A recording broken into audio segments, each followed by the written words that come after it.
TikTok. So, pararating lang yung in-order ko. So, gagawin natin mag-aano tayo taste test kung masarap ba itong in-order ko. So, sa mga nakanood po ng vlog ko, yun yung sa chocolate, panoorin niyo po yan. So, next naman natin i-rate is itong binili ko. So, unboxing natin siya.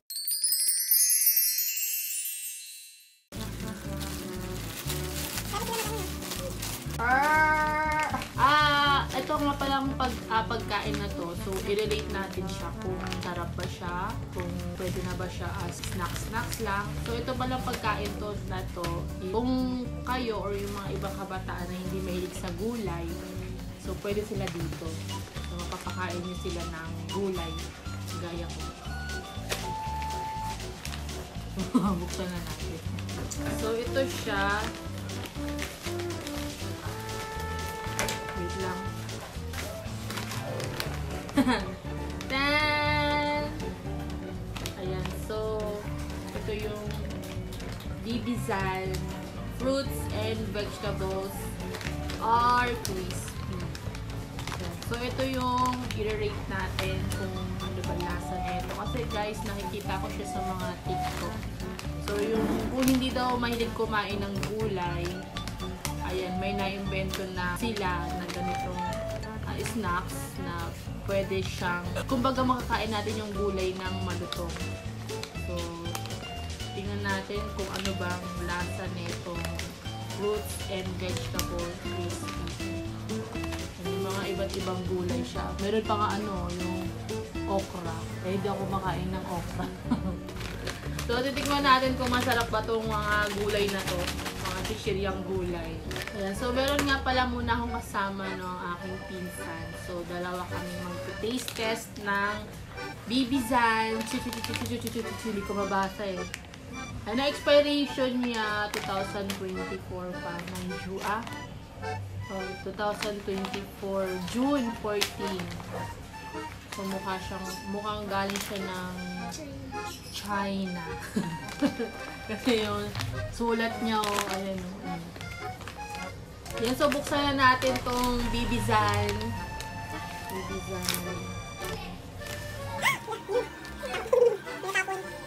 Alog-alog ko kasi. Ayan, bukas na siya. At may chichirya. Ayan yung laman niya, oh. Ayan. Samplan ko kayo ng isang gulay. Okra! Ano yung lasa na ito?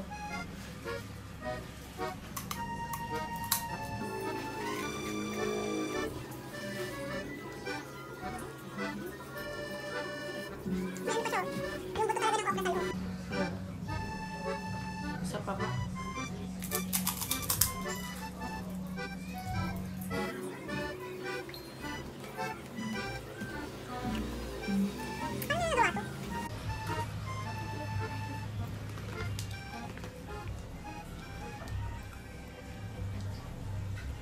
Yung ano niya, oh, yung parang, di ba ang okra naglalaway? Nararamdaman ko pa yung parang laway ng okra.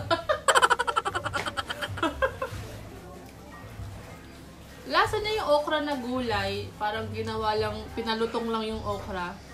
Tapos nararasahan ko pa yung, pag nakagat mo siya or na dumigit na sa dila mo yung pinakaloob niya. Yung bang yung ano ng okra, yung liquid ng okra. Ayan, nalila ko. Tingnan mo. Busin mo ah. Kaya kapit tayo. Ano na ako?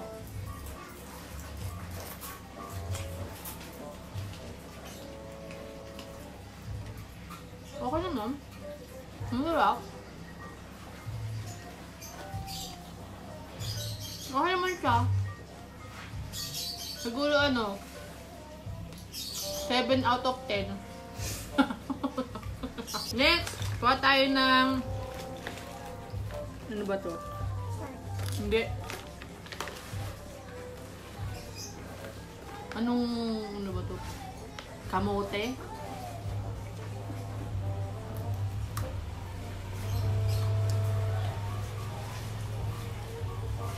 Kamote nga, matamis. Kamote siya. Next.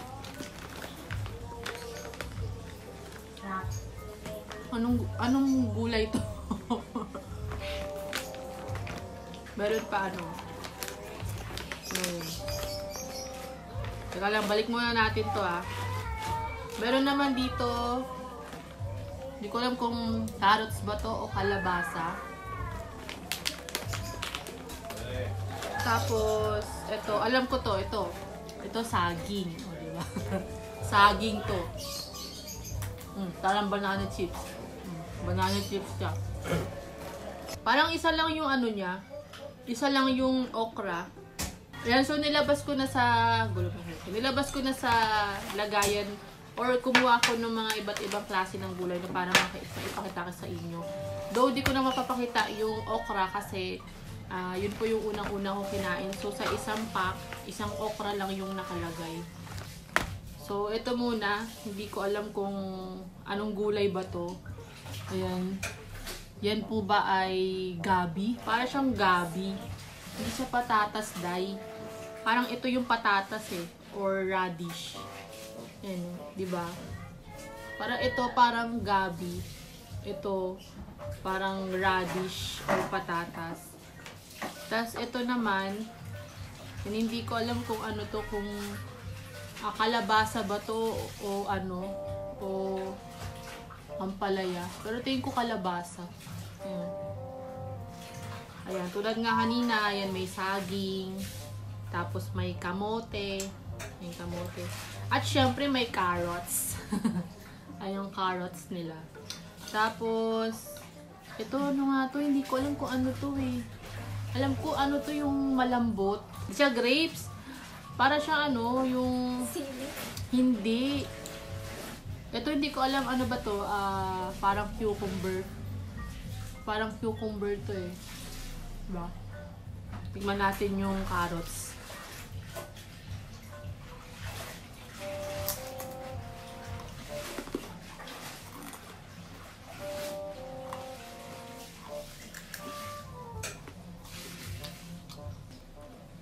Ang pinaka nagustuhan ko, yung saging. Ito ano ba to?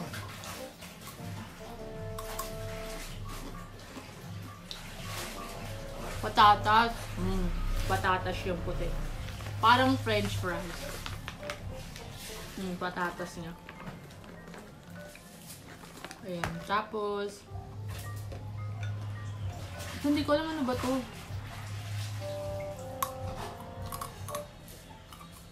Hindi siya carrots. Yung carrots yung bilog Ito ata yung kalabasa. Kalabasa. Tingin ko si mama lang ang uubos na ito Sarap naman siya, kaya lang gulay kasi. Ito naman, tikman natin. Ano to?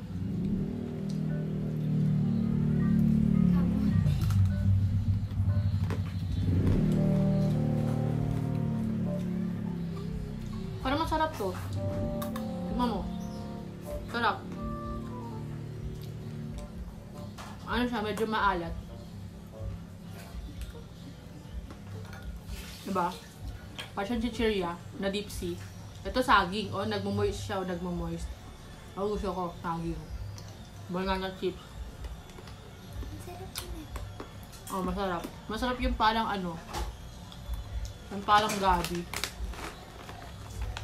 Parang ang pinakamarami ata yung kamote. Ha? Kita niyo po ba? Kamote. Balik ko na. Balik ko na yan. Balik ko na. So, yun. So, yun po ang bibizan. Bibizan. So, ang price po nito is 130 pesos. So, isa ito sa mga nagva-viral na pagkain sa TikTok. So, kung gusto niyo po siyang i-try, kung gusto niyo siyang tikman, nandiyan po sa description box ko yung link. So, check nyo na lang po yan.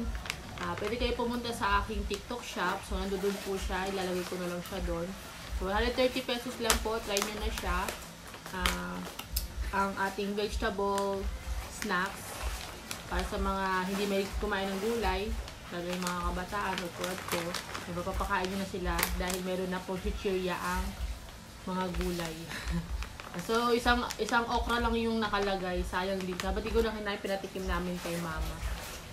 So, yun lang guys. Sa mga hindi po nakasubscribe sa akin channel, just click the subscribe button. And click the ring bell button para update po kayo sa mga videos na i-upload ko. So, thank you for watching guys. See you on my next vlog. Bye!